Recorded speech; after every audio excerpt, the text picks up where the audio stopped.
Hey, it is 4:42 on I don't even know what day of the week we're on right now. I've only had like 20 cups of coffee, so I'm a little bit behind my usual. So today, I want to take a moment to talk about my racks. So drying racks are a bit of a premium here at Ladson. It's taken a while for us to get a design that we like.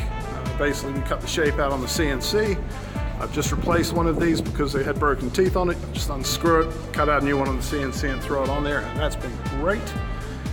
A couple of drawbacks is the fact that there's only about an 18-inch gap across here, so when I do 12 or 14 foot long pieces of trim, they tend to sag, which means that I put some on the top and then I have to go 3 shelves down to put the next lot up, so it's kind of a pain in the butt. You end up only utilizing about 2/3 of the rack at best that way.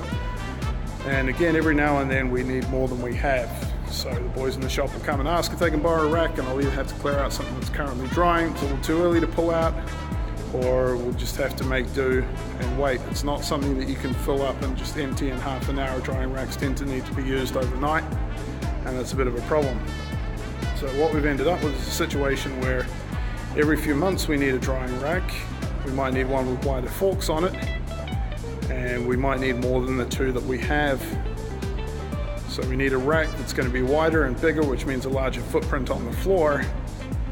We're also going to need a rack that doesn't take up any space or absolute minimal floor space when it's not in use for a couple months at a time, but it's something we can pull out and use pretty quickly when we need it.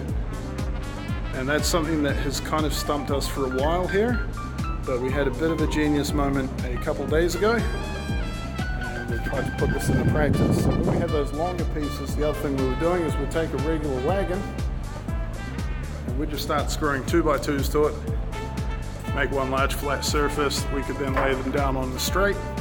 That doesn't work so well because it eats up floor space, but we decided we'll do this. So again, just the panel, cut it out on the CNC, and then they screw nicely into our existing wagons. So this way we have a nice mobile rack. This thing is 4 feet wide right now, or again, we can make it 2 feet wide by attaching them either side of the wagon. All the weight's kept over the center of gravity on the wagon itself. It's fairly sturdy. We've got the little level bit on the back there that will keep it nice and solid. And then this way, if we need a rack, we can quickly knock one together in a couple of minutes. It'll do the job that it needs to, and when we're done with it, we just unscrew those panels, and they're gonna live right here. Out of the way. It's gonna take up a grand total of almost 8 inches of space in this large door stand here to keep those things. So accessible, ready, simple, convenient,